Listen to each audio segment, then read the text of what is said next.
जय श्री कृष्णा। राधे राधे। आइए सुनते हैं गुरुवार व्रत कथा।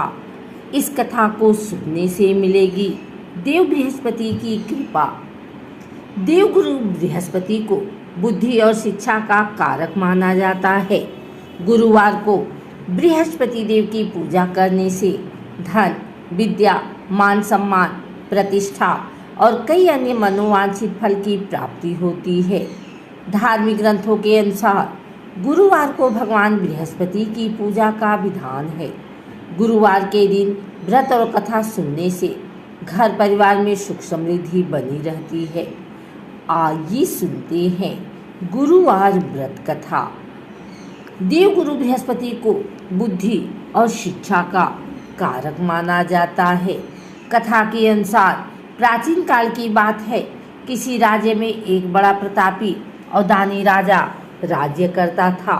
वह हर गुरुवार को व्रत रखकर दीन दुखियों की मदद करके पुण्य प्राप्त करता था, परंतु ये बात उसकी रानी को अच्छी नहीं लगती थी। वह न तो व्रत करती थी और न ही दान पुण्य में विश्वास रखती थी। इतना ही नहीं, राजा को भी ऐसा करने से मना करती थी। एक समय की बात है, राजा शिकार खेलने के लिए बन गए। घर पर रानी और दासी थे। उसी समय गुरु बृहस्पति देव साधु का रूप धारण कर राजा के दरवाजे पर भिक्षा मांगने आए। साधु ने जब रानी से भिक्षा मांगी तो वह कहने लगी, हे साधु महाराज, मैं इस दान और पुण्य से तंग आ गई हूँ। आप कोई ऐसा उपाय बताएं जिससे कि सारा धन नष्ट हो जाए और मैं आराम से रह सकूं। इतना सुनकर बृहस्पति देव ने कहा, हे देवी, तुम बड़ी विचित्र हो। संतान और धन से कोई दुखी होता है? अगर अधिक धन है तो इसे शुभ कार्यों में लगाओ। कुंवारी कन्याओं का विवाह कराओ, विद्यालय और बाग बगीचे का निर्माण कराओ, जिससे तुम्हारे दोनों लोग सुधरे। परंतु साधु की इन बात से रानी को खुशी नहीं हुई। उसने कहा कि मुझे ऐसी धन की आवश्यकता नहीं है जिसे मैं दान दूं और जिसे संभालने में मेरा सारा समय नष्ट हो जाए। तब साधु ने कहा, अगर तुम्हारी ऐसी इच्छा है तो मैं जैसा तुम्हें बताता हूँ तुम वैसा ही करना। गुरुवार के दिन तुम घर को गोबर से लीपना, अपने बालों को पीली मिट्टी से धोना, राजा से हजामत बनाने को कहना, भोजन में मांस मदिरा का प्रयोग करना, कपड़े धोबी के यहाँ धुलने देना। इस प्रकार 7 बृहस्पतिवार करने से तुम्हारा समस्त धन नष्ट हो जाएगा। इतना कहकर साधु के रूप में बृहस्पति देव अंतर ध्यान हो गए। साधु के अनुसार कई बातों को पूरा करते हुए रानी को केवल 3 बृहस्पतिवार ही बीते थे कि उसकी समस्त धन संपत्ति नष्ट हो गई। भोजन के लिए राजा का परिवार तरसने लगा। तब एक दिन राजा ने रानी से बोला कि हे रानी, तुम यहीं रहो, मैं दूसरे देश को जाता हूँ, क्योंकि यहाँ पर सभी लोग मुझे जानते हैं, इसलिए मैं कोई छोटा कार्य नहीं कर सकता।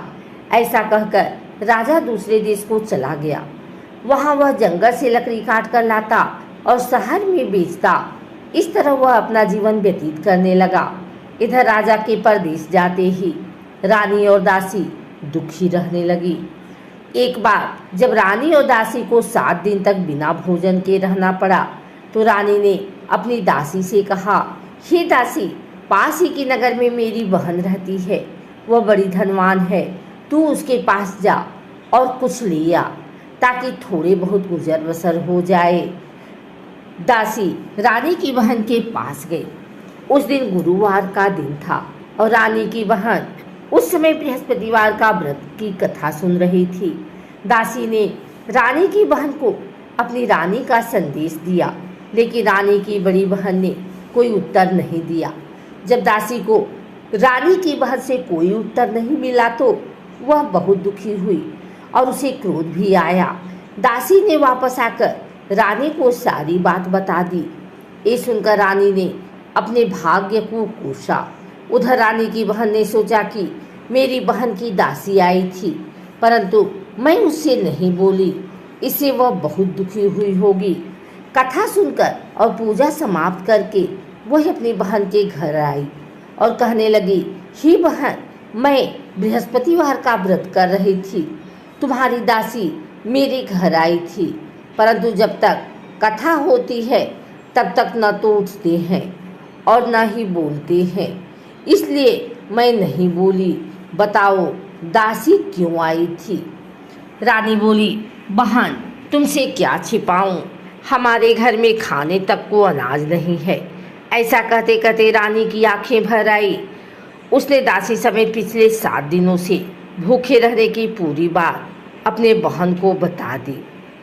रानी की बहन बोली, देखो बहन, भगवान बृहस्पति देव सबकी मनोकामना को पूर्ण करते हैं। देखो, शायद तुम्हारे घर में अनाज रखा हो। पहले तो रानी को विश्वास नहीं हुआ, पर बहन के आग्रह करने पर उसने अपने दासी को अंदर भेजा तो दासी को बड़ी हैरानी हुई। दासी रानी से कहने लगी, हे रानी, जब हमको भोजन नहीं मिलता तो हम व्रत ही तो करते हैं, इसलिए क्यों न इनसे व्रत और कथा की विधि पूछ ली जाए ताकि हम भी व्रत कर सकें। तब रानी ने अपनी बहन से बृहस्पति देव की कथा सुनाई और विधि बताई। बृहस्पतिवार व्रत के बारे में जब पूछा तब उसकी बहन ने बताया, बृहस्पतिवार के व्रत में चने की दाल और मुनक्का केले की जड़ में अर्पित करें तथा दीपक जलाएं, व्रत कथा सुने और पीला भोजन ही करें। इससे बृहस्पति देव और भगवान विष्णु प्रसन्न होते हैं। व्रत और पूजा की विधि बताकर रानी की बहन अपने घर को लौट गई। 7 दिन के बाद जब गुरुवार आया तो रानी और दासी ने व्रत रखा। वह घुड़साल में जाकर चना और गुड़ लेकर आई, फिर उससे केले की जड़ तथा विष्णु भगवान की पूजा की। अब पीला भोजन की चिंता को लेकर दोनों बहुत दुखी हुई। चूँकि उन्होंने व्रत रखा था, इसलिए बृहस्पति देव उनसे प्रसन्न थे। वह एक साधारण व्यक्ति के रूप में धारण कर 2 थालों में पीला भोजन दासी को दे गए। भोजन पाकर दासी प्रसन्न हुई और फिर रानी के साथ मिलकर भोजन ग्रहण किया। उसके बाद वह सभी गुरुवार को व्रत और पूजा करने लगी। बृहस्पति देव की कृपा से उनके पास फिर से धन संपत्ति आ गई, परंतु रानी फिर से पहले की तरह आलस्य करने लगी। तब दासी बोली, देखो रानी, तुम पहले भी इस प्रकार आलस्य करती थी, तुम्हें धन रखने में कष्ट होता था, इस कारण सभी धन नष्ट हो गया, और अब जब देव बृहस्पति की कृपा से धन मिला है तो तुम्हें फिर से आलस्य होने लगा है। रानी को समझाते हुए दासी कहती है कि बड़ी मुसीबतों के बाद हमने ये धन पाया है, इसलिए हमें दान पुण्य करना चाहिए, भूखों को भोजन कराना चाहिए और धन को शुभ कार्यों में खर्च करना चाहिए। इससे तुम्हारे कुल का यश बढ़ेगा, स्वर्ग की प्राप्ति होगी और पितृ प्रसन्न होंगे। दासी की बात मानकर रानी अपना धन शुभ कार्यों में खर्च करने लगी। इससे पूरी नगर में उसका यश बढ़ने लगा। बृहस्पतिवार व्रत कथा के बाद श्रद्धा के साथ आरती करनी चाहिए। इसके बाद प्रसाद बांटकर उसे ग्रहण करना चाहिए।